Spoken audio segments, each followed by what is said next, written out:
చేసి చంపేస్తే నలుగురిని ఎన్కౌంటర్ చేసినారు. ఇప్పుడు వాడు ఒక్కడు ఇద్దరిని ఆత్మహత్య చేసినాడు. ఇద్దరిని, ఒక్కరిని కాదు ఇద్దరిని చేసినా కూడా ఇప్పుడు ఏది మాకు ఏ స్పందన లేదు.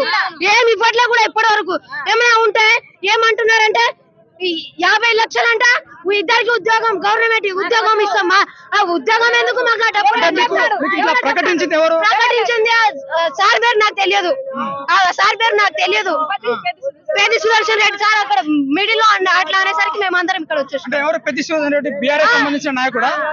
అవును, 50 లక్షల పైసలంట ఇద్దరికి. అంటే ఏ పరిస్థితి ఏదైనా సరే గవర్నమెంట్ ఆదుకోవాలి, వాళ్ళకి గవర్నమెంట్ ఎంప్లాయీలు ఇవ్వాలనేసి అన్నారు. అది ఉంటే మాకేంది, లేకుంటే మాకేందుకు? మాకు మనుషులు లేదు. మొత్తానికి మీరు ఏం డిమాండ్ చేస్తారు? ఏం డిమాండ్ లేదు. చేస్తే ఎన్కౌంటర్ చేయాలి, నడి మధ్యలో ఎన్కౌంటర్, లేకపోతే ఉరి శిక్ష విధించాలి, లేకపోతే మా చేతులన్నా ఇచ్చేసేయాలి. అంటే వేరే ఆప్షన్స్ ఏది లేదు, వేరే ఆప్షన్స్ ఏది లేదు. మా బిడ్డ, మా మనవరాలు రోజు బడికి పోతుంది.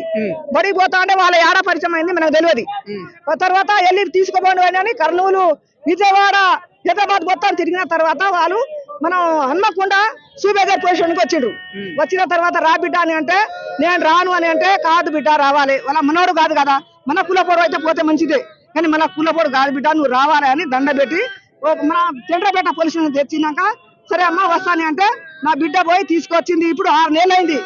6 నెలల తర్వాత బిడ్డ నీకు ఏదైనా దూరం పెళ్లి చేస్తామని అనుకొని మేము మాట్లాడుకుంటున్నాం. ఇంతనే వీళ్ళని కూడా మర్చిపోయిండమే మేము అనుకున్న తర్వాత ఇప్పుడు ఫస్ట్ మ్యారేజ్ అయితే చేసుకున్నారు. మ్యారేజ్ చేసుకోలేదు అట్నే ఉన్నది. అమ్మాయి సీర కట్టుకోలే, ఏం కట్టుకోలే, ఏమో మేరకు కూడా ఏం తాళి కట్టుకోలే, అట్నే ఉన్నది. అయితే మన కులపోడు కాదు బిడ్డ, నువ్వు రా మన కులపోడికి ఇస్తాని అనుకొని అమ్మ నాన్న చెప్పుడు తీసుకొచ్చినాక సరే అని వచ్చింది. వచ్చి ఇప్పుడు 6 నెలలు అయింది. 6 నెలల తర్వాత అలంజాడుకు నేనే తీసుకోపోతా అత్తమ్మ, నాకు ఏడైనా అది వద్దు కాదు అన్న కూడా మేము తోలిపోతాం, కొనుసుగా తీసుకోపోతే మంచిగుండు, మమ్మల్ని పిలిస్తే మేము కూడా పోని ఏడైనా పిల్ల చేసేదోడా అని అనుకున్నాం. కానీ మా అల్లునికి బిడ్డానికి 6 నెలల తర్వాత మా ఘోరంగా ఒక్కటింటికి మన సినిమా హాల్లో ఎట్లా కొట్టిండు అట్లా కొట్టి సాగొట్టిండు. కానీ అంత ప్రీపేడ్ గా జరిగినప్పుడు మీరు చుట్టుపక్కల ఒక వ్యక్తి ఇలా తండకో లేదంటే మీ ఊరికి వచ్చినప్పుడు మీరు ఆ క్యాండిడేట్ వచ్చిండా లేదా మీకు తెలియలేదా? ఇక మర్చిపోయినాను, సైలెంట్ వచ్చిండు. సైలెంట్ గా మర్చిపోయింది కదా, 6 నెలలు అయింది అనుకొని మేము మర్చిపోయినాం. నా బిడ్డగా మర్చిపోయింది కదా, ఏరే దిక్కున పెళ్లి చేస్తాం. ఆయనకు దొరకలేదా? లోకంలో 10 మంది మొగరైనా 10 మందికి చేసుకోవచ్చు. ఆడి దొరకండి దేశం ఉన్నదా? 10 మందికి ఆడ చేద్దాం, ఆడలకనే ఇజ్జత్ పోతుంది, మొగని ఏమి ఇజ్జత్ పోతుంది? చేసుకున్నాడు కాదు అని మేము మర్చిపోయినాం.